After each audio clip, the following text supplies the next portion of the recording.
vous propose qu'on sorte quand même de cette heure et quart, heure et demie qu'on va passer ensemble avec un certain nombre d'informations et un certain nombre de questions que vous vous posez avec des intervenants et des interlocuteurs qui sont tous dans leur métier, tous dans leur parcours, des gens à qui on a envie de poser des questions parce qu'ils ont fait énormément de choses, pour la plupart d'entre eux. Et donc je me dis, on va faire 45 minutes, 45-50 minutes, posons ça comme protocole, pour qu'ils racontent un peu leur parcours à partir du thème dont on a décidé. On ne va pas changer le thème, hein, il faut qu'il reste dans ce prisme-là. Et puis après, on se garde une vingtaine de minutes pour que vous puissiez leur poser des questions aux uns et aux autres. Ça me paraît la seule façon de tenir dans le timing et que tout le monde s'y retrouve à peu près. Alors, je vais reprendre de manière très précise et exacte le thème qui est aujourd'hui le nôtre et que vous voyez s'afficher, Crossover Visions on Cultural Innovation, Europe, États-Unis, vision croisée sur l'innovation culturelle.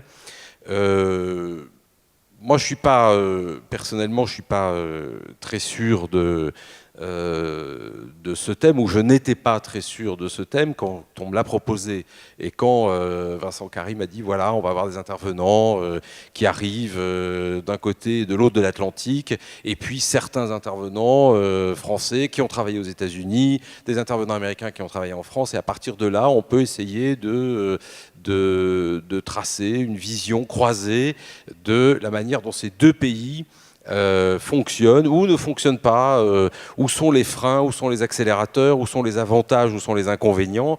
Là, je me tourne vraiment vers mes intervenants, c'est là-dessus que j'aimerais les entendre, c'est-à-dire qu'ils restent dans cette perspective du titre qui nous a été imposé par les équipes de Vincent Carry.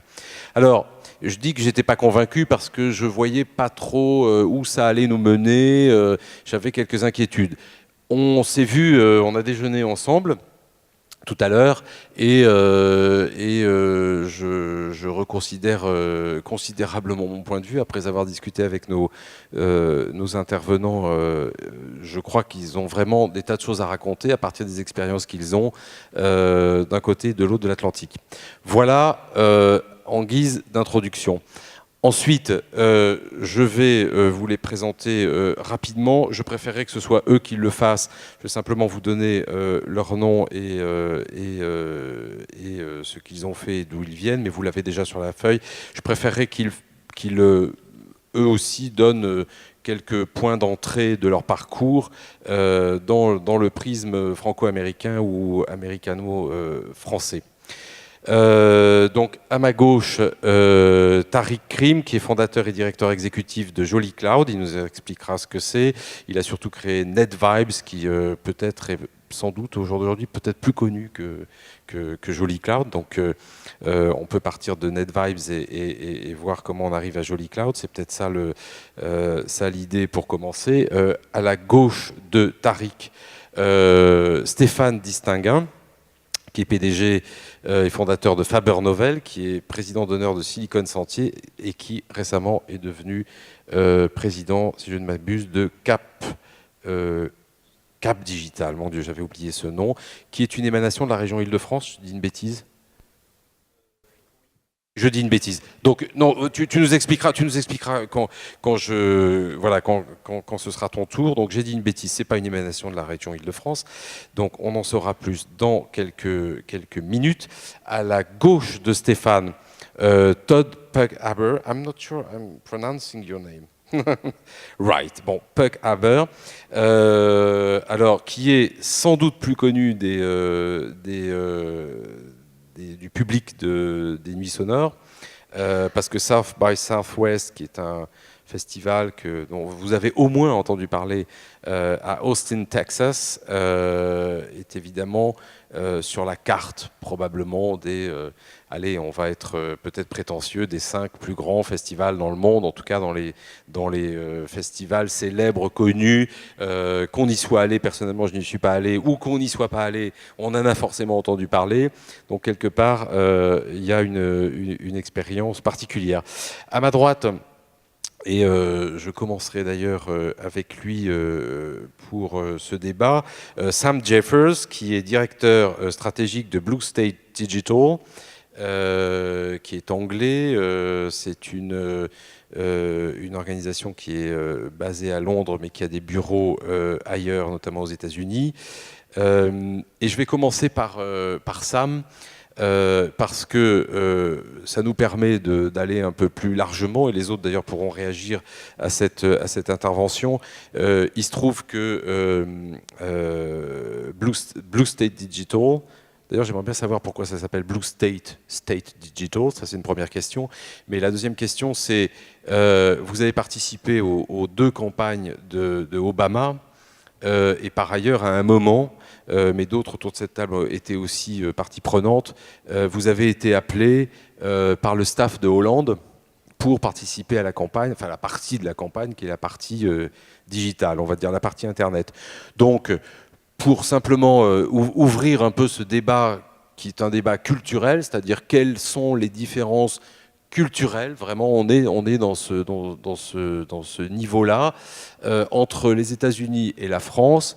Qu'est-ce qui fait qu'on ne peut pas forcément appliquer des recettes qui arrivent des États-Unis sur une situation française, ou inversement, une situation française qui ne trouverait pas un équivalent ou un protocole particulier aux États-Unis qu'on pourrait comparer. Il n'y aurait pas de moyen de comparaison. Donc, est-ce que vous pouvez d'abord nous donner cette information sur le nom de cette entreprise, pourquoi le mot state notamment, et comment vous voyez les choses d'un point de vue culturel. À tout le monde, je demande d'être bref parce qu'on a peu de temps, donc essayons à chaque fois de répondre, si possible, voilà, en 5 minutes, pas trop dépasser, de façon à ce que chacun ait la parole et surtout que vous puissiez poser des questions. Avec un micro, with the mic. Okay, so, hi. Bonjour, tout d'abord. La toute première question, d'où le nom Blue State Digital. Blue State Digital est une entreprise qui trouve ses origines dans les campagnes politiques aux États-Unis. Aux États-Unis, il y a des États bleus et des États rouges. Bleu, c'est démocratique et les autres sont forcément républicains. Nous sommes plutôt gauche et donc nous voulons nous assurer qu'il y ait plus d'États bleus que d'États rouges. C'est comme ça que nous voyons un peu les choses. Voilà, un peu le contexte de notre société et comment nous avons travaillé, comment nous nous sommes créés. Alors, historiquement, nous avons commencé suite à l'échec de la campagne de 2004 de Howard Dean, et qui avait géré une campagne présidentielle assez différente. Il commençait avec les racines, ce n'étaient pas les gros donateurs ou sponsors, il y avait des petits donateurs, il y avait beaucoup de personnes qui étaient très enthousiastes, il y avait beaucoup de personnes qui étaient prêtes à s'impliquer. Par contre, cela a échoué. Et en fait, sa campagne sur un plan technologique était très faible. Lorsque les choses étaient très chargées, en fait, les serveurs tombaient en panne. Au moment critique, les choses, étaient en panne. Donc, ils nous ont embauchés et on, en fait, créé la société pour remédier à cela et de pouvoir parler à des dizaines de milliers, des centaines de milliers, voire des millions de personnes en même temps et d'utiliser la technologie pour faire cela. Et je crois que cela est un principe fondamental et c'est une façon de faire campagne. C'est une campagne qui a très bien fonctionné en 2008 et bon, c'était un super candidat, c'était le candidat d'une génération, il y avait beaucoup d'énergie, on pouvait l'amener à la présidence, ça a bien fonctionné au Brésil, mais une campagne un peu différente, on l'a utilisé néanmoins de la même façon, afin que Dilma devienne présidente, afin qu'elle devienne présidente du Brésil. Et en 2011, on a eu un appel de Paris. Est-ce que vous pouvez faire la même chose en France? Et en fait, la réponse a été oui, nous avons essayé. Je crois que malgré le contraste intéressant entre le style Sarkozy d'un côté et le style hollandais, donc très énergétique et frénétique, de l'autre côté, toute maîtrise, calme. La tentative était d'appliquer ce style de campagne racine, et cela fonctionnait jusqu'à un certain point, mais il y avait certaines lacunes par rapport à ce qui avait bien fonctionné aux États-Unis. Ce qui a marché, c'est qu'ils ont su recueillir des fonds considérables. L'équipe qui a été chargée de contacter les personnes individuellement, ils ont contacté 5 millions de personnes. C'était à une échelle qu'on n'avait jamais vue en France. Mais d'autres choses, si on regarde Obama 2012, le contenu était absolument extraordinaire. Il y avait cette marque qui a été très policée, sophistiquée, un ciblage, il y avait beaucoup de testing et c'était fait de manière tellement sophistiquée. Chose qu'on n'a pas pu faire en France, peut-être par manque de ressources, mais également pour des raisons culturelles. Donc, c'est peut-être ma première réponse lorsqu'on parle d'un écart entre la France et les États-Unis. Il y en a d'autres, les candidats étaient différents. Obama, c'est très clairement quelqu'un unique sur un plan générationnel, et là, c'est une source d'inspiration pour beaucoup de personnes. Les gens ont été prêts pour un changement ici en France, mais ça n'a rien à voir avec Obama en 2008-2012. Et bonne technologie, style de campagne, et donner des choses à des personnes, les impliquer, etc., les respecter et tout ça. Cela a été adopté par les deux campagnes, je dois dire. Ça a été très réussi aux États-Unis. Stéphane, tu veux peut-être dire un mot? Tu étais aussi dans toute cette affaire-là à ce moment-là. Il faut que tu prennes un micro à ta droite ou à ta gauche. Oui, alors, en termes moi, je suis entrepreneur, hein, donc je suis entrepreneur et je suis, comme tu le disais, président d'un pôle de compétitivité qui s'appelle Cap Digital, donc qui s'occupe du digital, du numérique, de l'économie numérique, des services et des contenus. Et moi, le sujet de la politique, je ne fais pas de politique et je ne cherche pas à en faire, mais pour regarder tous les 4 ans ce qui se passe aux États-Unis, c'est vrai que c'est un peu comme les Jeux Olympiques du numérique. Et ce qu'on a pu voir ces derniers mois après en fait, la campagne d'Obama, tous les 4 ans, on a affaire à ce qui se fait de mieux en termes de pratique, en termes de la démonstration à ce moment-là, est vraiment l'état de l'art, et c'est un peu je trouve que c'est la Formule 1 de ce qu'on fait. Donc, si je dois faire des Il y a quand même un avant Obama et un après Obama, non? Il y a un avant et un après numérique. Je veux dire que Obama, c'est aussi 2008, 2012. Enfin, c'est des années. Il est une campagne avec et sans Facebook. Enfin, il y a beaucoup de choses qui sont passées et qui font que sans doute que Barack Obama n'aurait pas pu faire la même campagne en 82. Je sais pas. Donc simplement, si je dois faire de grandes différences entre la France et les États-Unis, puisque c'est le sujet, j'en vois 3 premières. D'abord, il y a le temps, il y a la valeur du temps. Une campagne française et une campagne américaine, elles se font, les BSD et les personnes qui ont travaillé sur la campagne de Barack Obama sont partis beaucoup plus tôt. Là où, je ne vais pas parler de la campagne de François Hollande, mais peut-être plus facilement celle de Nicolas Sarkozy, une des choses qui fait que ça n'a pas marché, c'est qu'elle est partie beaucoup trop tard. Et il y a comme ça, on se dit souvent que Internet, c'est l'immédiateté, c'est la rapidité, alors qu'en fait, il faut construire, il y a des choses à faire, qu'en particulier, on a vu partir très très tôt les gens sur la campagne de Barack Obama, qui ont réfléchi en termes d'architecture, en termes de services, qui sont partis très loin. C'est une première différence. Donc la valeur du temps.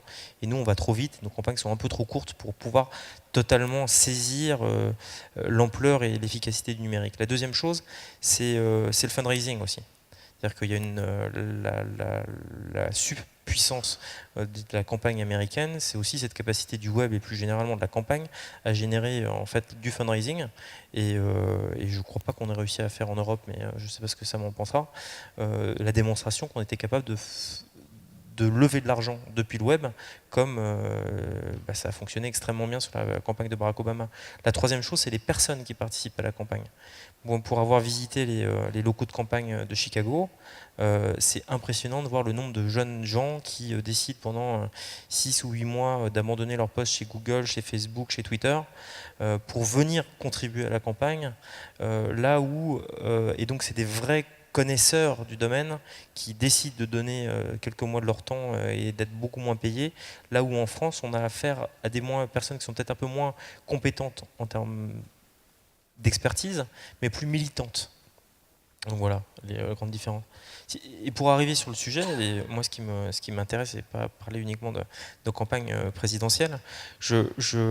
Par rapport au sujet et tes doutes que tu partageais, moi c'est vrai que ce qui m'étonne, c'est l'homogénéité des deux plaques qu'on oppose, l'Europe, les États-Unis. Moi, je pense que dans nos domaines et sur la culture de l'innovation, on ne parle pas de ces grandes plaques. Je ne vois pas ce que c'est que l'Europe, et en fait, je vois assez peu ce que c'est que les États-Unis dans ce domaine. Il y a la Californie, il y a 2 super champions des soft power qui sont dans un domaine, les nouvelles technologies, avec San Francisco et la Bay Area, la baie de San Francisco, et de l'autre côté, tout ce qui est entertainment du côté de Los Angeles. Après, quand on va ailleurs aux États-Unis, il y a une réalité qui n'est pas tout à fait celle-là. Alors, et on réussit à Austin et à quelques endroits comme ça à saisir l'âme des lieux et à proposer des événements ou développer des communautés. Mais je pense qu'on est dans une logique sur la culture de l'innovation qui est beaucoup plus liée aux métropoles qu'aux grandes plaques fédérales américaines ou européennes. Tariq, vous avez travaillé aux États-Unis. Vous partagez ces convictions-là? Ouais. Moi, je dirais que, comme Stéphane, je suis entrepreneur. Alors, je ne suis pas né entrepreneur, mais je le suis devenu. Et une des raisons, en fait, qui m'a poussé à basculer, j'étais journaliste, j'ai bossé un peu à Nova, j'ai fait plein de choses, je m'intéressais à beaucoup de sujets.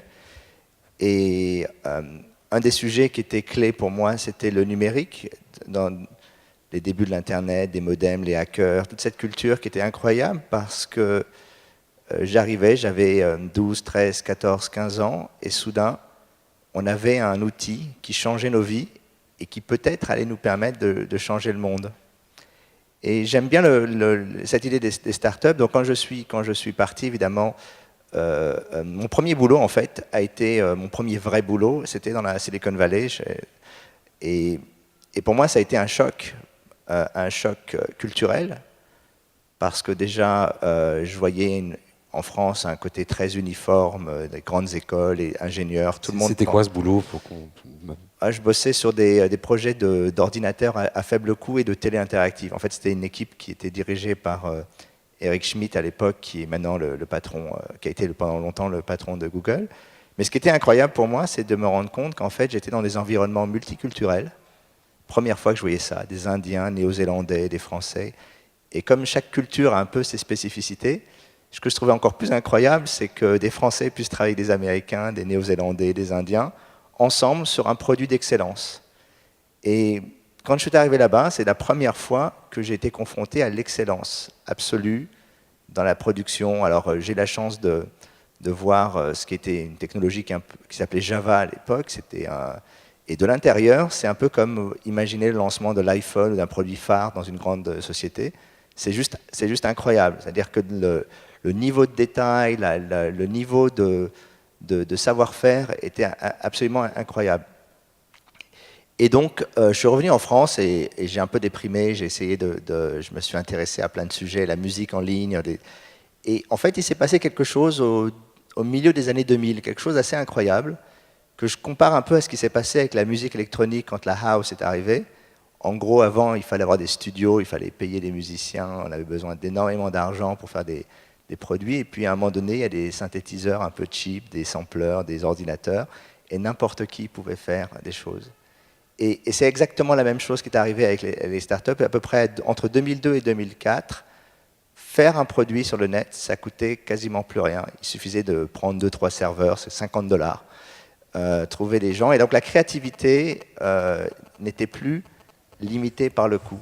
Et c'est à partir de là que tout un nouveau mouvement de sociétés se sont créés.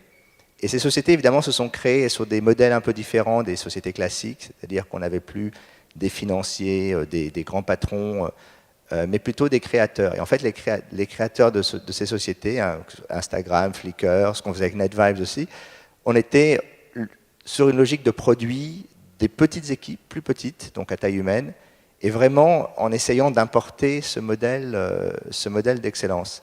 Et moi, j'ai toujours été, j'essaye de continuer de l'être, un infatigable promoteur de ce modèle, qui fait qu'en France, on manque, je pense, clairement de start-up très créatives dans le produit, parce que justement, à un moment donné, et ça c'est quelque chose qui s'est passé aux États-Unis, on le voit maintenant avec la génération Facebook et ces nouveaux entrepreneurs, c'est qu'on a été capable de faire confiance à des gens qui n'avaient pas, quand j'ai démarré, je n'avais pas forcément de compétences managériales et d'entreprise, mais j'avais une énergie, un enthousiasme sans fin, et finalement, au bout du compte, c'est ce qui compte. Et donc, j'ai vu ce modèle se mettre en place. Et aujourd'hui, on est dans une phase assez fascinante parce que finalement, des milliers de petites startups de par le monde changent le monde. Alors, chacun a choisi son secteur, chacun a choisi son domaine. Et petit à petit, on arrive j'allais dire presque réparer, mais améliorer des bouts de morceaux du monde en améliorant évidemment les téléphones, tous ces outils. Chaque composante de nos vies sont améliorées par toutes ces sociétés. Alors, certaines sont commerciales, certaines ne le sont pas, mais j'ai trouvé que ça c'était un des points fascinants des 10 dernières années. Merci. From Austin, Texas, vu d'Austin, qui n'est évidemment ni la Californie, ni New York, on voit les choses comment?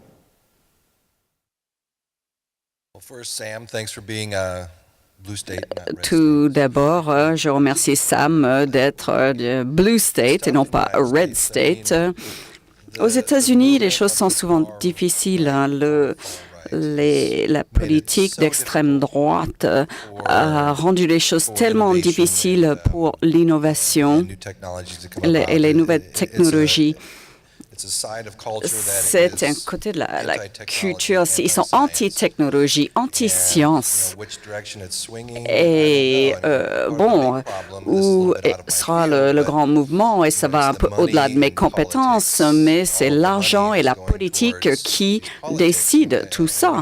Et il y a une loi récemment qui s'appelle Citizens United qui dit que l'entreprise est considérée comme un individu et peut faire des dons sans limite à des candidats.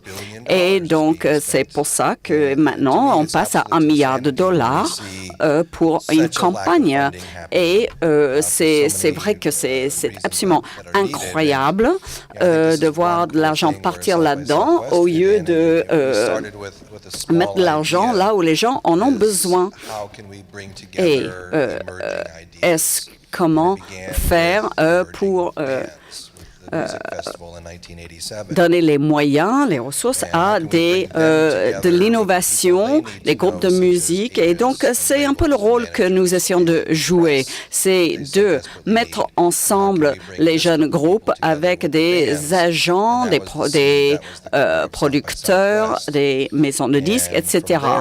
Et c'était un peu les débuts de mon festival South by Southwest.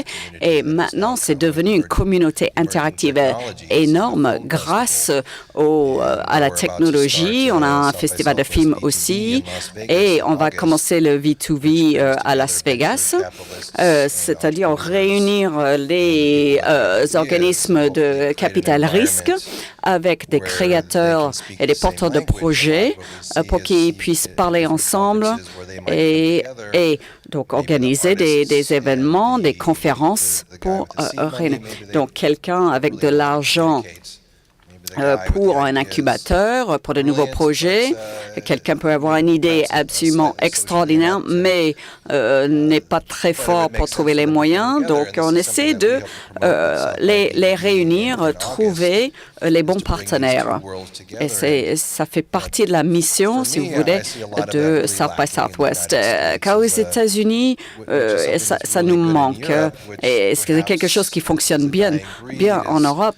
C'est le rôle d'un gouvernement pour justement promouvoir de nouvelles idées, réunir des partenaires.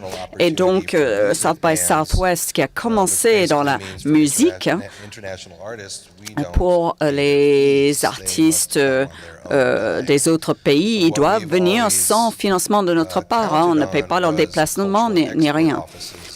Et donc, c'est vrai que on demande aux différents organismes d'exportation, comme en France, pour exporter la culture française. Il y a des fonds pour le faire. Il y a des fonds pour aider les jeunes artistes, les musiciens français pour le faire et les aider à participer à South by Southwest.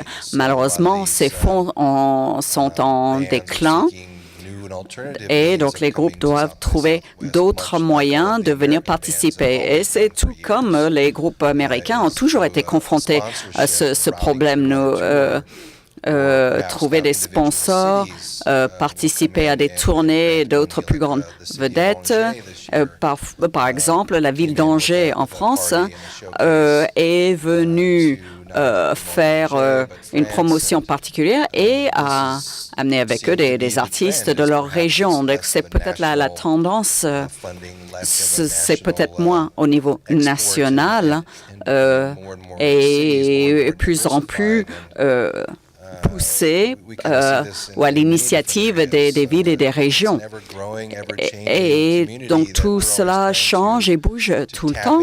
Et pour nous, South by Southwest doit trouver les moyens, les technologies pour permettre tout cela de fonctionner, puisque l'argent semble partir dans toutes les mauvaises directions, vers les très riches qui gardent leur argent.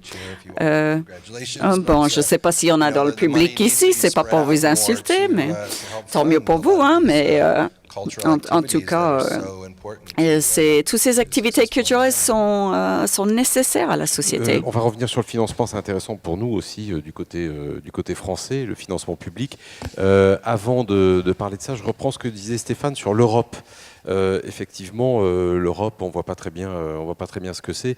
Je voulais demander à Sam comment il voyait les choses, non pas d'un point de vue États-Unis-France, mais d'un point de vue, puisqu'il est basé à Londres, d'un point de vue Angleterre-France, sachant que Londres a créé, mais là peut-être que vous pouvez nous donner des précisions, un centre technologie du côté de Wall Street et du site des Jeux Olympiques.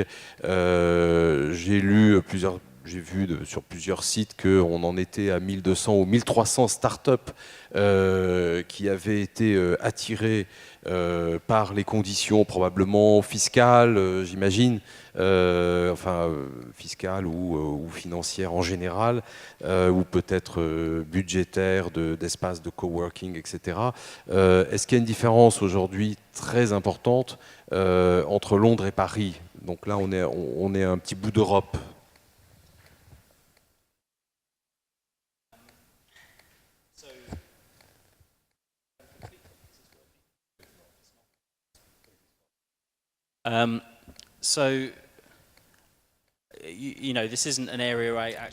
Bon, ce n'est pas quelque chose qui me préoccupe énormément. C'est Silicon Roundabout, qui est pas loin de nos bureaux d'ailleurs. Et c'est un grand rond-point où, effectivement, se trouvent beaucoup de start-up. Certains sont assez connus maintenant, d'autres sont minuscules. Quand je reviens à Paris, j'ai rencontré des personnes qui travaillent justement dans ces incubateurs autour de la région parisienne et ça avait l'air de bien fonctionner. Donc, mon impression les ambitions sont un peu similaires. Chacun veut imiter en quelque sorte la Silicon Valley, mais sur une échelle bien moindre. De notre côté, depuis 5 ans, à Londres surtout, on parle beaucoup plus de cette culture de start-up, de meet-up, mais souvent suite à ce qu'on a pu constater déjà en marche aux États-Unis. Donc, il faudrait voir avec le temps si cela fonctionne bien, si ça marche. Il faudrait voir sur le temps quelle échelle ça peut prendre. Et si c'est viable d'un point de vue économique et sa contribution à l'économie. Car pour l'instant, c'est vraiment minuscule, ne pèse pas lourd du tout dans l'économie. Bon, le gouvernement s'y intéresse parce qu'il trouve que c'est important de montrer qu'on soutient ce genre de projet. Mais les Américains, ils ont des grandes universités très dynamiques.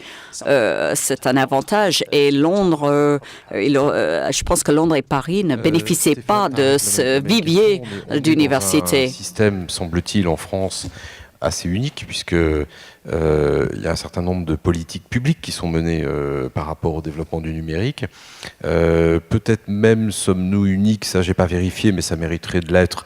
Peut-être que Fleur Pellerin n'a absolument aucun équivalent dans aucun autre pays d'Europe, je n'en sais rien, j'ai pas vérifié, mais que je sache, il n'y a pas beaucoup de gouvernements en Europe où on a une ministre qui plus est logée à Bercy, ce qui n'est pas n'importe quel endroit pour loger un ministre, qui a en charge ces problèmes-là. Je parlais de la région, alors effectivement c'est pas la région, mais on sait très bien qu'il y a un certain nombre de régions qui s'intéressent à ces sujets-là, et ici à Lyon, avec le Grand Lyon, on n'est pas dans le moindre des endroits où il y a des politiques publiques qui sont menées. Vous le vivez comment et vous le pensez comment, chacun dans vos domaines? Alors, moi, je rebondis sur la position de South by Southwest. Je suis depuis quelques années président d'un festival, donc pour lequel l'exemple absolu c'est South by Southwest. En tant que Parisien, il y a et dans ce qu'on cherche à faire, il y a dans nos logiques d'écosystème, il y a aujourd'hui un adversaire, appelons-le comme ça, qui est Londres, c'est-à-dire qui était clairement identifié. Donc j'entends en creux, pour moi, entendre deux autres panélistes, ça appuie sur des choses qui font mal et qui font réfléchir. Et avant de dire ça, parce que c'est un peu, en ce moment, on est réputé français être très pessimiste, parler que des choses qui vont mal. Donc avant de dire les choses qui vont mal, je vais insister pour dire que moi, depuis une bonne dizaine d'années que je suis dans ce milieu, dans ce métier-là, je n'ai vu les choses qu'aller de mieux en mieux, que la situation avance, que je pense que sincèrement, si on reprend cette vieille expression un peu bête, si Paris ou Lyon ne sont pas faits en un jour, je pense qu'on ne peut certainement pas faire South by Southwest ou la Silicon Valley en l'espace de 10 ans. Donc les choses avancent. Il faut aussi, il y a cette vieille blague de geek qui dit qu'on ne peut pas demander à 9 mamans de faire un bébé en 9 mois. En un mois, excusez-moi. Donc il y a cette durée de gestation, ce truc où je pense qu'on travaille aujourd'hui avec Tariq, je ne sais pas si ce sera ton sentiment, mais pour dans quelques décennies et pas forcément pour les 2 années qui viennent. Donc, et ça, je pense qu'il faut être préparé et qu'il faut s'y faire. Maintenant, moi, ce que je t'entendais sur South by Southwest, ça fait 7 ou 8 ans qu'on cherche à venir, que chaque année on dit l'année prochaine on est 200, qu'on va avoir un pavillon, et que chaque année on est confronté à quelque chose qui est peut-être français, qui est une certaine forme de velléité, qui a aussi la logique des villages gaulois, que Angers le fait, l'année d'avant c'était le bureau export, l'année d'après ça sera peut-être la ville de Dijon ou la ville de Paris, qu'on a du mal à se mettre ensemble et qu'on a aussi du mal à respecter le rythme, parce que je ne sais pas si vous connaissez South by Southwest, mais une des beauté du modèle South by Southwest, c'est qu'on a 2 chances. On a la chance de pouvoir participer à des panels et donc à un certain moment dans l'année proposer en fait des tables rondes et dire je suis un expert d'eux ou je voudrais parler de ça, et il faut créer un peu le buzz autour de son événement et pour qu'il aille jusqu'au bout. Je pense que quasiment jamais aucun Français n'a réussi à le faire, à make it up to the panels, d'aller jusqu'à ce moment-là. Et sinon, l'autre possibilité, c'est de dire on va faire une délégation et on va se mettre tous ensemble pour faire quelque chose. On n'y arrive pas non plus. Et pourtant, on connaît, que depuis des années, la communauté de la musique vient avec le bureau export. Maintenant, il y a des gens qui essaient de venir. On a du mal à s'organiser. Donc je pense qu'aujourd'hui, il y a nos sujets qui est celui où on a du mal à s'organiser, à faire masse. Et que certes on a la chance d'avoir une ministre qui comprend nos enjeux, on a la chance d'avoir des politiques publiques, mais aussi parfois on a trop d'étages, trop de technostructures, sans être contre la technostructure, mais en tout cas il y a trop de superpositions. C'est-à-dire qu'à la fin, on va dans la Silicon Valley par exemple, dans une semaine, je pense que chez Google, ou qu'on visite abondamment parce que c'est un modèle, il doit y avoir à peu près 12 différentes délégations qui arrivent en disant la France c'est moi, je représente un tel ou je suis un tel, et ça je pense que c'est quelque chose qui nous nuit.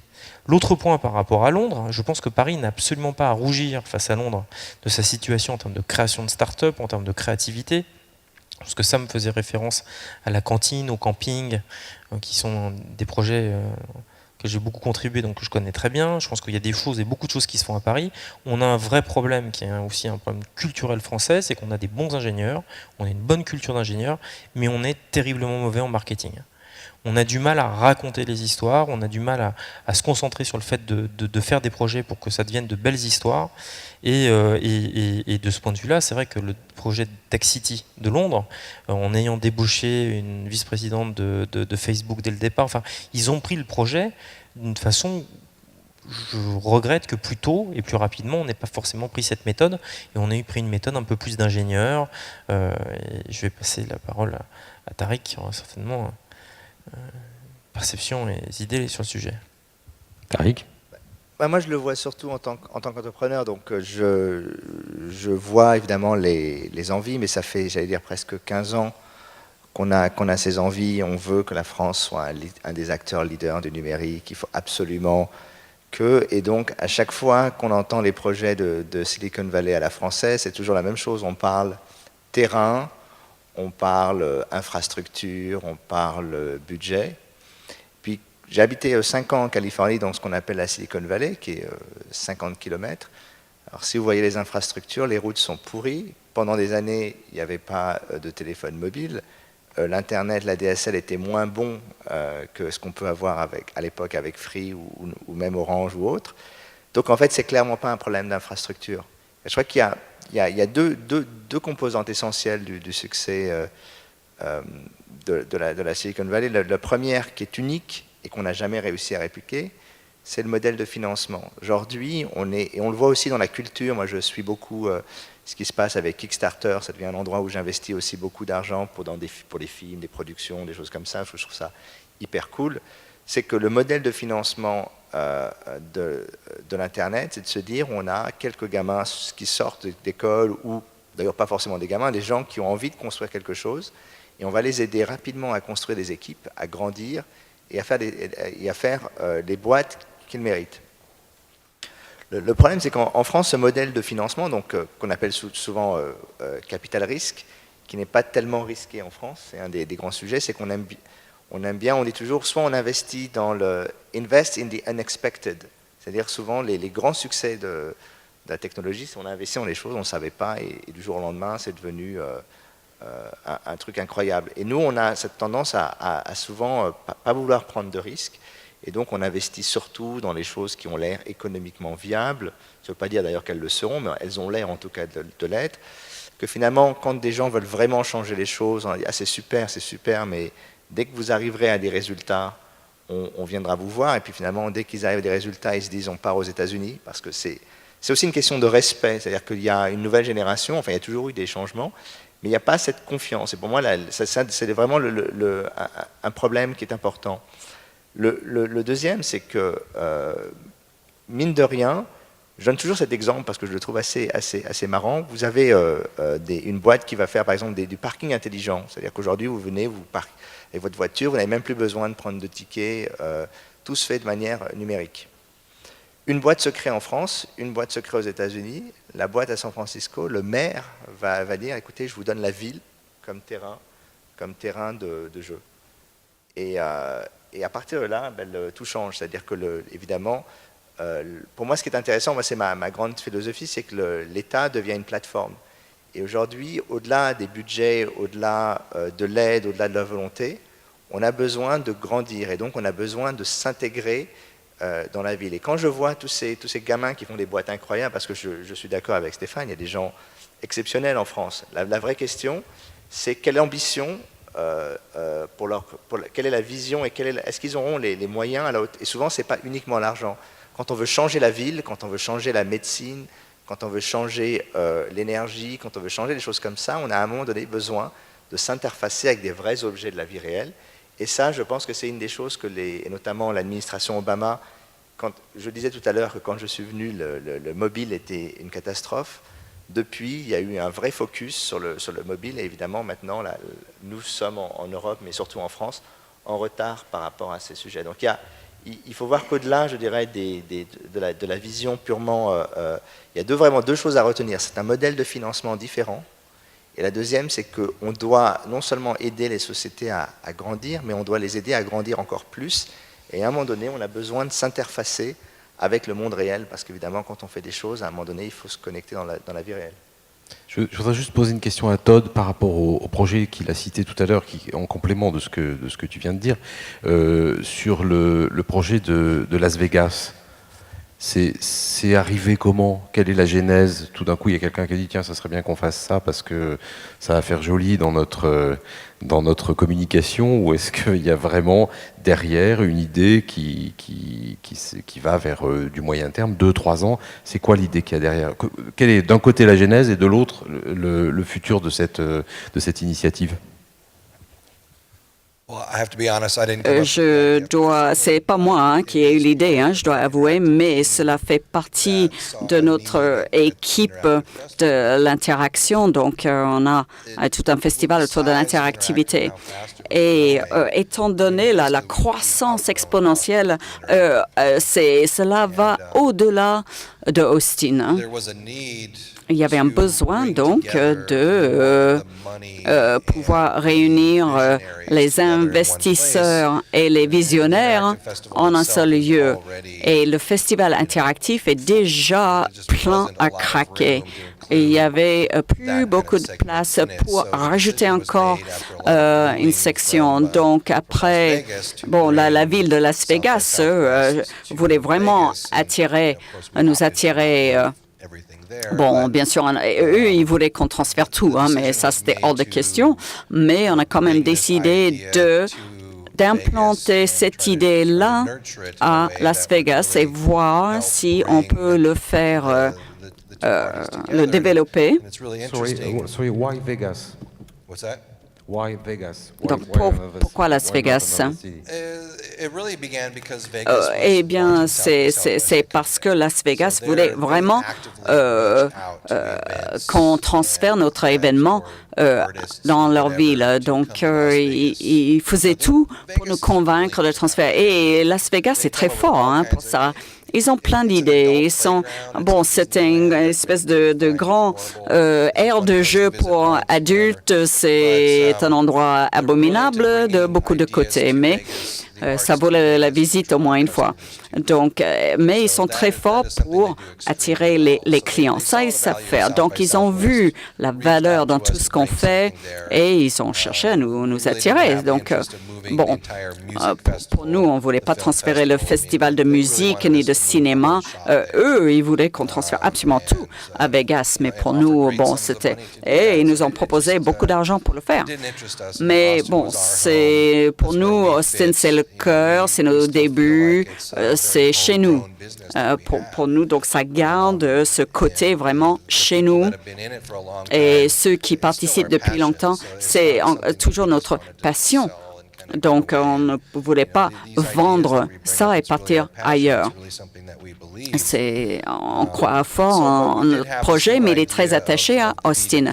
Mais comme on avait ce nouveau projet V2V, cela ne collait pas à 100% avec le reste du festival.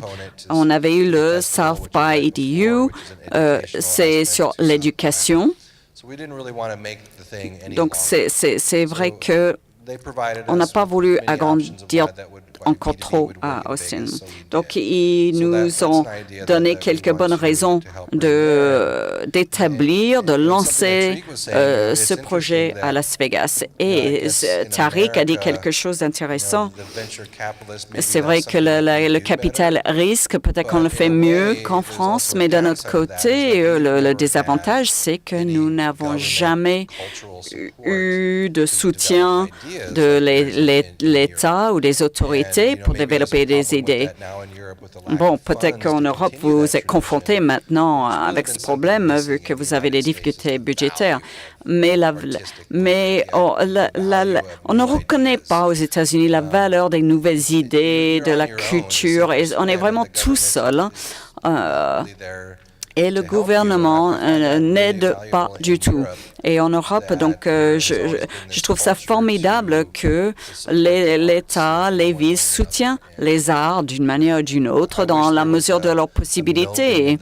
Et ça serait bien de trouver moyen d'avoir le meilleur des deux mondes.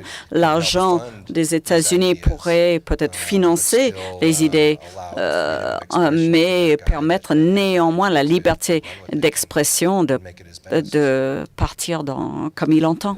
Tariq, on présente une petite vidéo pour donner un petit peu un exemple de projet de ce que fait ta société. Et puis après, on va vous laisser le micro, à vous de poser toutes les questions que vous avez envie de poser.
En une minute, ça naît comment un projet? Quelle est sa vie, sa genèse? Ça a duré combien de temps, par exemple? Qui a travaillé? Combien de personnes? Quel financement? Rapidement, juste pour résumer ce projet-là. En fait, je crois que la plupart des projets, je pense que ce sera partagé partout. Ça naît d'obsession. Et quand je parlais tout à l'heure d'apporter sa contribution, pour moi, j'ai toujours eu deux obsessions. La première, c'est la simplification. J'ai l'impression qu'on vit dans un monde très compliqué et que si on peut simplifier la vie des gens, on amène un progrès. Je ne crois pas que le progrès, c'est d'améliorer la vie de 50%, c'est d'améliorer de 5% la vie à beaucoup de gens. Et la deuxième obsession que j'ai, mais qui est depuis longtemps, qui est probablement d'ailleurs une obsession européenne, c'est cette idée de mémoire. On vit dans un monde numérique, dans un monde qui sera dans 10 ans, 20 ans entièrement numérique, et on n'a aucun contrôle sur cette vie, aucun contrôle sur la mémoire, sur nos traces, sur ce que l'on va garder de ce monde numérique. Parce qu'aujourd'hui, c'est vrai que l'Internet est aujourd'hui le combat entre de très grosses multinationales, Apple, Google, Facebook, Amazon et autres, et que le sujet aujourd'hui, c'est surtout de savoir qui va nous vendre tel téléphone ou tel produit, mais que finalement, cette vie, toutes ces données que l'on a nous appartiennent. Et donc, quand on lance ce projet de cette espèce de disque dur, vous savez, on avait tous notre disque dur portable avec toutes nos données, on s'est dit, on va faire cet équivalent pour l'Internet, où on va garder, conserver les choses qui sont importantes, les choses qui, dans 10, 15, 20 ans, j'aurais encore envie, que ce soit de la musique, des vidéos, des photos, des documents, de garder. Et donc, pour répondre à ta question, c'est une équipe assez petite, on est 12 personnes, moyenne d'âge 24-25 ans, avec des gens qui ont une exigence incroyable en termes de technologie, en termes de design, en termes de vision aussi, parce que c'est amusant parce que moi j'ai 40 ans cette année et donc je travaille avec ce qu'on appelle des millénials, la génération Facebook, qui est censée être une génération qui soi-disant s'intéresse à rien, n'a pas de volonté politique ou s'intéresse vraiment à soi avec Twitter et Facebook. Et en fait, c'est évidemment tout l'inverse. Et donc, l'idée, c'est de très rapidement prototyper. On a dit, c'est ça qu'on veut faire. Voilà à quoi ça doit ressembler. On commence à faire une première version, on la met à disposition des utilisateurs. Les gens nous disent, ça c'est bien, ça j'aime pas. Donc on change, on itère, on mesure, on refait, jusqu'à trouver le produit qui a l'air de conforter la plupart des utilisateurs. Et à partir de là, on le lance. Ça a duré combien de temps, ce processus? Le Joli Drive, on l'a lancé en 4 mois à peu près. D'accord. Vous avez la parole. Je sais. Alors les micros, je ne sais. Il faut qu'on en prenne un de chez nous, c'est ça? Oui, on va en prendre un. Des questions? Vous avez sûrement une question. Il faut se lancer. Hein. Allez. Madame? Non, madame, vous avez une question, madame? Ah non, pardon, je voyais. Monsieur.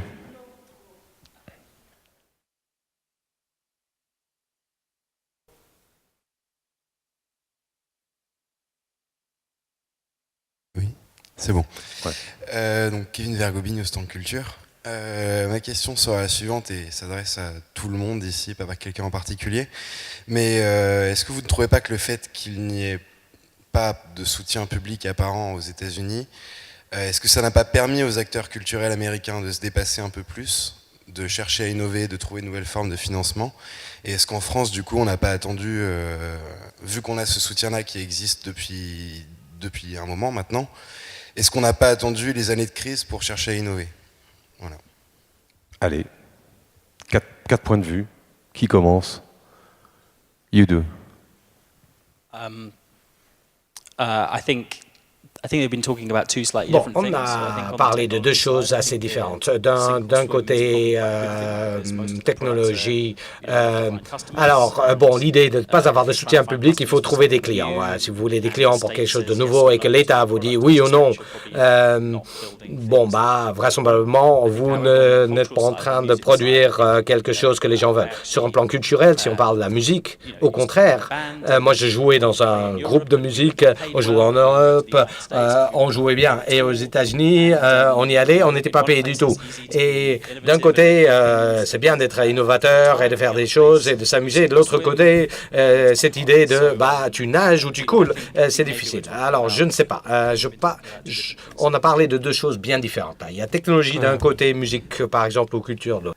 Moi, je sais pas avoir de réponse simple parce que en France, il y a quelques mois, il y a eu une grosse histoire sur le financement CNC, sur le cinéma. Il y a eu des échanges sur cette chaîne de financement et sur des corrélations entre une industrie et ses revenus.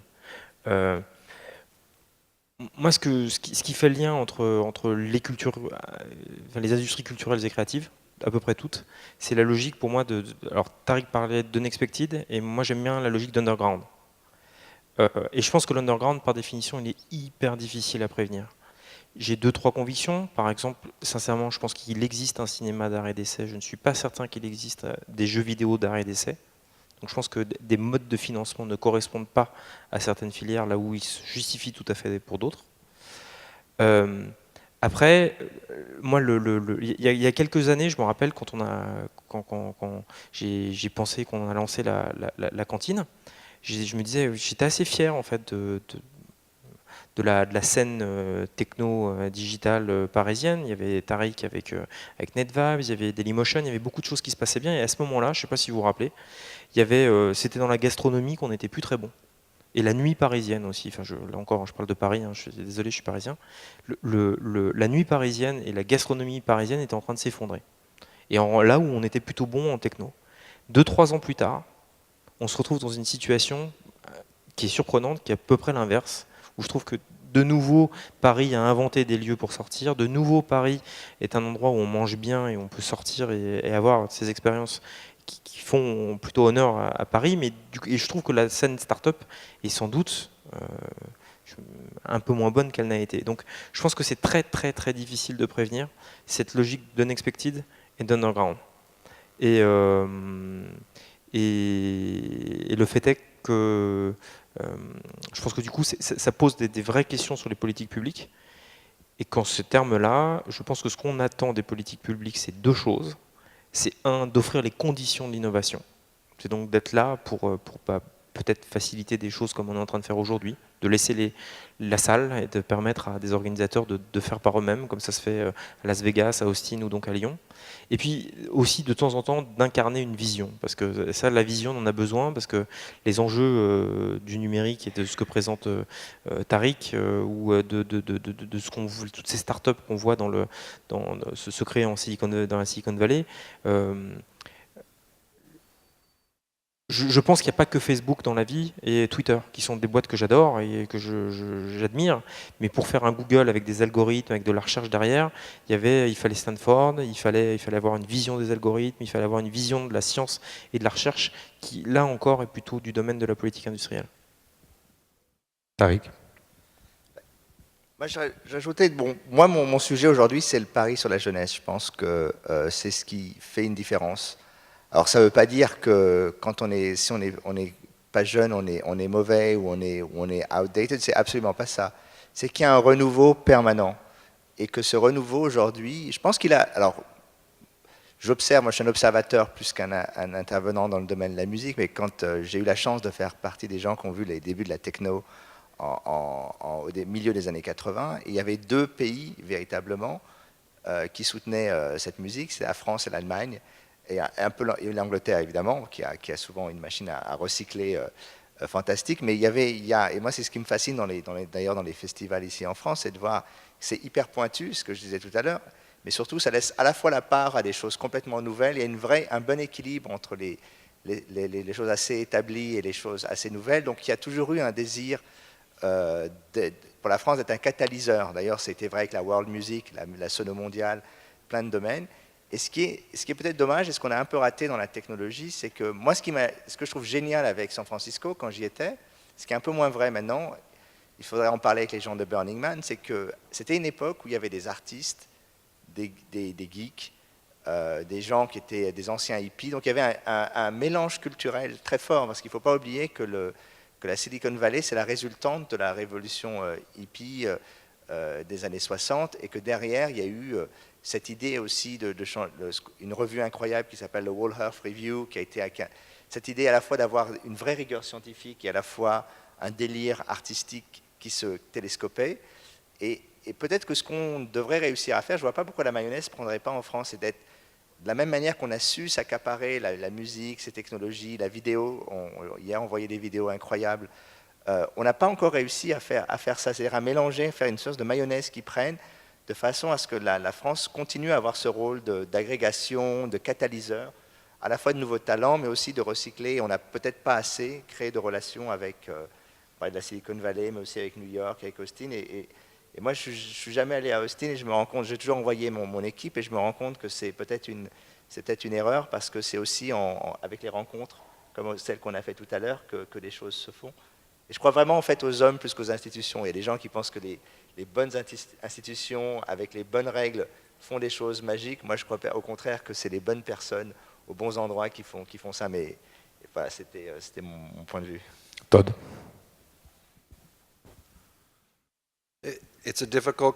C'est une question difficile. Là, on rentre dans des idées d'ordre philosophique. C'est des différences d'ordre culturel. Là. Les États-Unis ont été fondés sur une idée entrepreneuriale, le rêve américain. Vous avez le droit de faire ce que vous voulez. Selon moi, c'est devenu quelque chose de pervers. C'est un cauchemar, devenu un cauchemar quelque part. D'un côté, vous êtes libre. Vous avez le droit de prendre des risques et faire ce que vous voulez. Si vous avez une idée, si vous trouvez des fonds, et si vous voulez construire cette idée, et même un groupe de musique, ce sont des entrepreneurs aujourd'hui.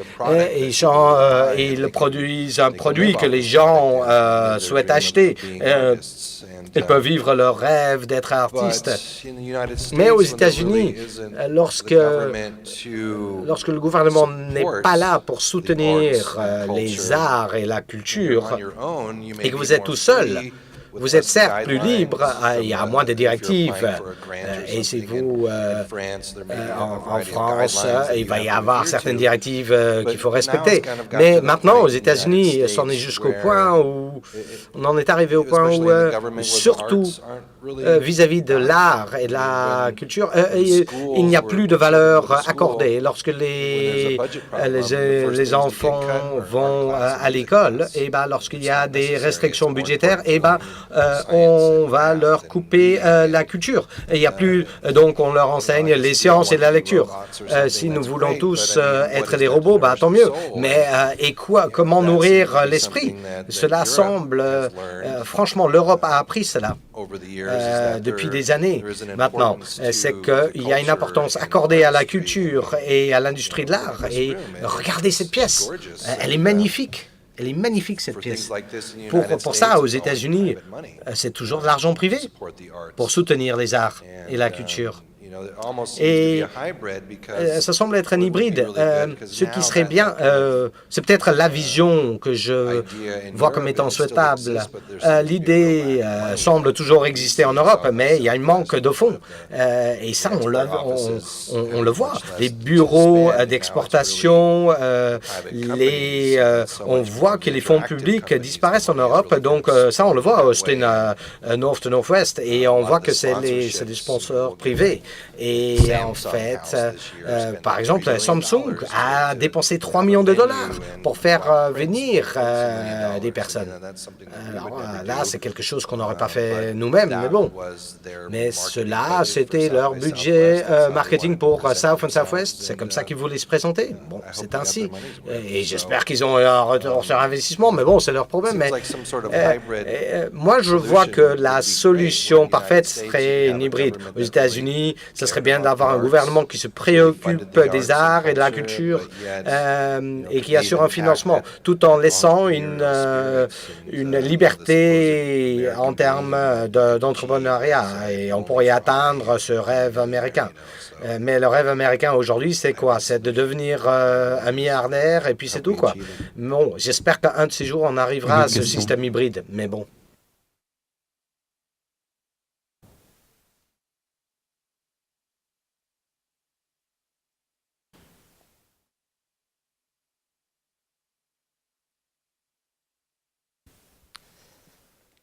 Merci pour la qualité de ce débat que je trouve vraiment remarquable. J'ai envie de faire suite un peu à ce moment du débat à la table ronde précédente. On a tendance à trouver en France, et on l'a vu, que le tout institutionnel fléchait beaucoup plus de l'aide et des subventions vers les choses très, très figées, et que finalement, cette émergence, cette capacité à porter des projets nouveaux est du coup limitée. Donc finalement, il n'y a pas un modèle parfait, et les deux modèles, quand ils restent strictement fermés à leurs habitudes et qu'ils se reconduisent, vont générer de la difficulté. Mais moi, je voulais revenir sur vous interroger sur cette question de l'innovation. L'innovation, c'est pas seulement une invention, c'est pas seulement une découverte, c'est comment une découverte ou une invention rencontre une dimension sociétale. Venant d'un autre monde, c'est la transplantation cardiaque, par exemple, qui est techniquement extrêmement simple, qui va changer radicalement le paysage de toute la mythologie de la vie. On peut changer, le cœur est une pompe interchangeable. Donc c'est pas une invention, c'est ce qui va potentiellement améliorer, et Tarek, vous l'avez bien dit, c'est qu'il vaut mieux améliorer la vie de seulement 5%, mais en pensant à tout le monde et que chacun puisse se sentir concerné, que d'améliorer la vie de quelques-uns. Donc comment nous pouvons, nous en France, parce que finalement on n'a pas tellement cette manière de faire confiance, et je crois que c'est la ville plus que l'État qui peut favoriser. Votre exemple de San Francisco est absolument remarquable. Donc comment porter au niveau d'une ville qui en même temps, elle, est évaluée par ses électeurs sur du temps court, alors que, vous l'avez dit, l'un et l'autre, on a besoin de temps long. Donc comment trouver ce goût du pari, ce goût de oser, pour que les politiques puissent aussi ne pas jouer que la valeur refuge, celle qui garantit certes pas des grands changements, mais au fond une petite bonne moyenne qui évite les à-coups politiques. Donc moi je vous demande vraiment aux uns et aux autres, parce que aussi bien en Angleterre qu'aux États-Unis qu'en France, ces questions me paraissent essentielles. Qui se lance?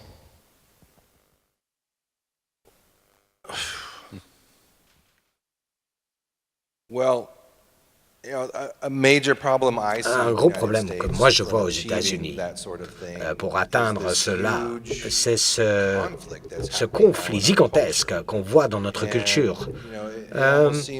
J'ai l'impression que comment faire cela, d'aller au-delà, je ne sais pas, d'être plus en accord, d'être plus en paix, d'être une société beaucoup plus en paix, parce que c'est ça qui permet de faire développer une culture. Nous sommes dans des temps de clivage. Il y a un tel clivage aux États-Unis actuellement, et ce clivage semble être de plus en plus prononcé. Et maintenant, nous sommes coincés. Rien ne se fait. Personne n'est d'accord. Il y a toujours un débat, il y a toujours une opposition, et il n'y a plus de terrain d'entente. Le compromis n'existe pas.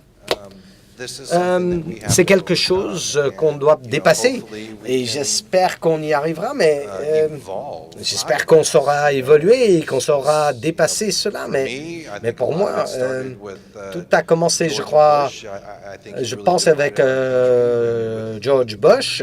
Il a divisé notre pays avec la guerre en Irak. Il a dit, si vous êtes contre la guerre en Irak, vous n'êtes plus américain, vous êtes contre notre pays. Et cela a divisé le pays en deux, 50%. Et depuis, c'est comme ça.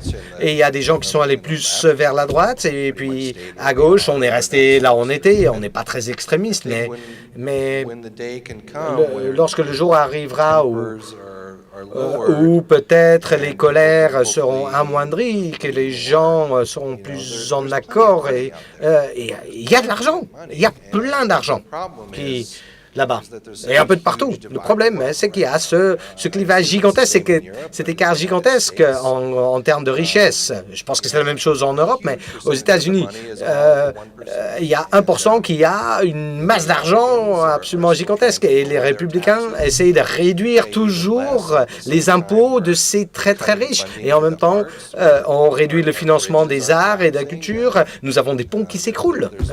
Il y a de moins en moins d'argent pour les pauvres, et il y a des milliards et des milliards, il y a des trilliards qui sont là pour permettre de faire des choses bien.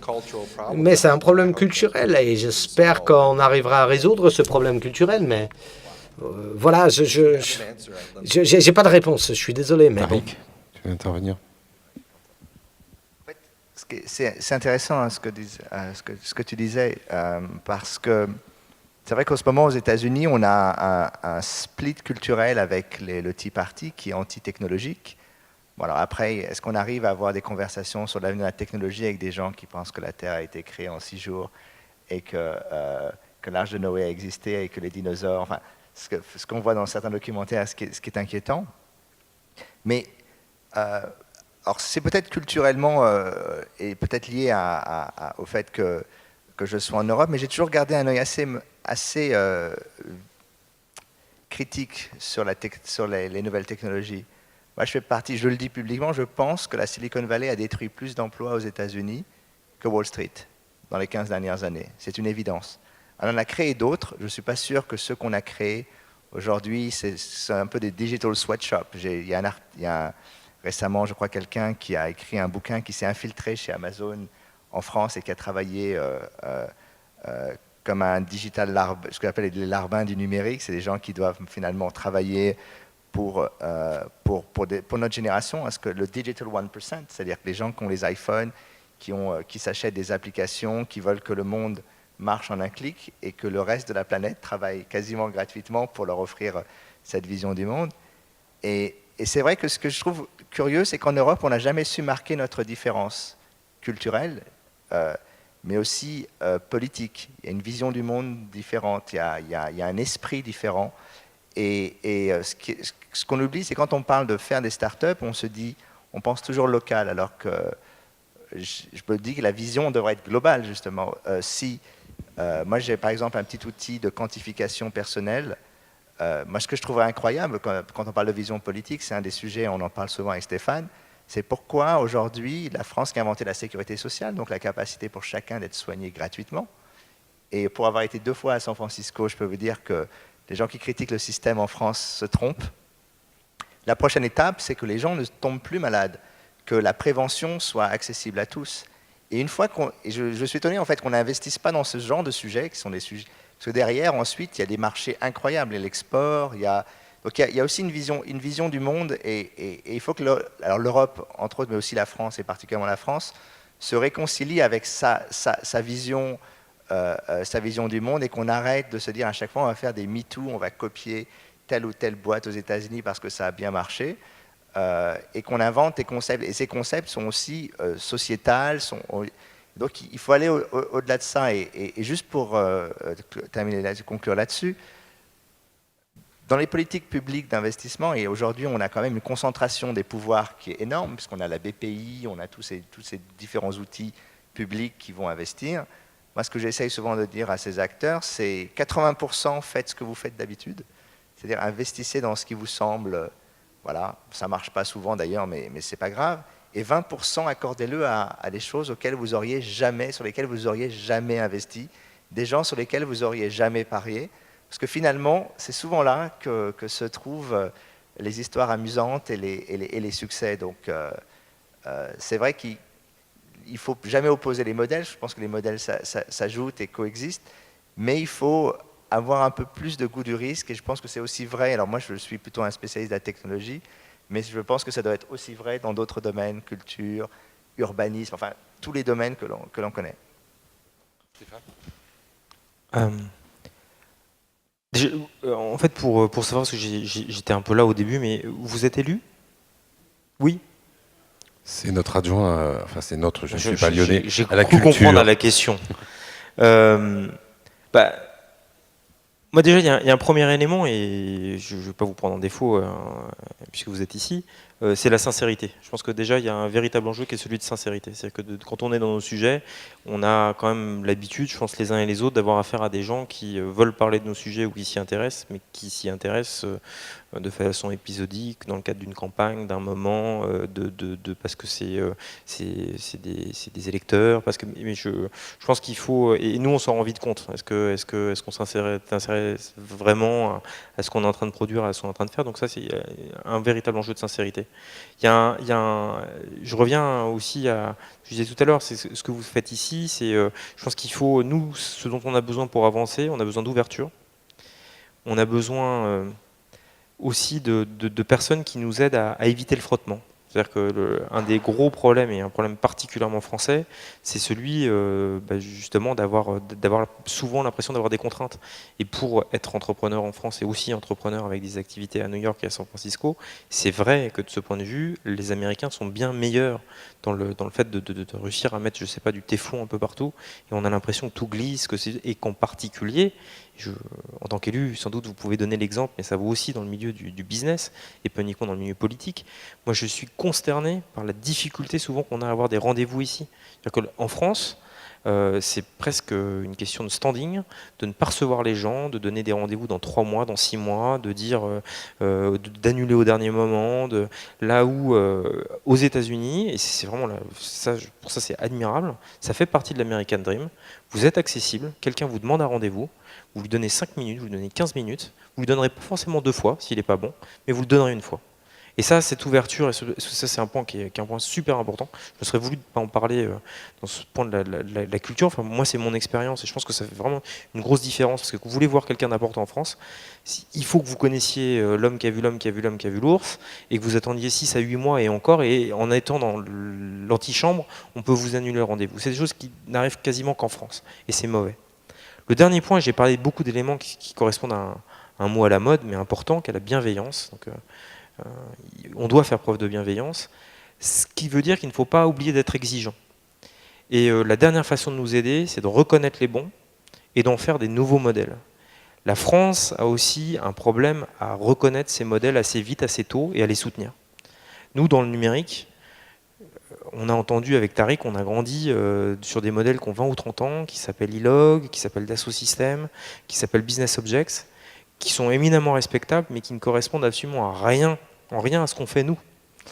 Et on a besoin aussi, enfin, je pense que c'est vous, les faiseurs de roi dans ces cas-là. Vous, quand je dis vous, c'est vous le public, les élus, les journalistes. Il faut savoir reconnaître ceux qui font bien, et il faut les aider et les changer régulièrement.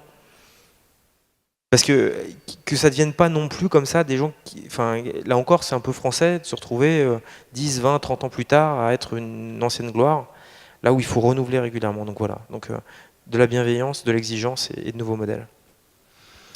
Voilà, on a tenu dans les temps, ce qui est une performance, vu l'heure à laquelle on a commencé. Je remercie vraiment beaucoup nos invités parce que c'était un panel remarquable. Merci évidemment à la ville de Lyon et au Grand Lyon d'aider ce European Lab parce que sans ça, évidemment, ce genre de débat n'aurait pas lieu. Et d'un point de vue de Libération, je peux vous dire que tout ça est absolument passionnant. Ce sont des dizaines de sujets qui s'enclenchent derrière et qui sont importants. Et merci à vous d'être venus. Bonsoir.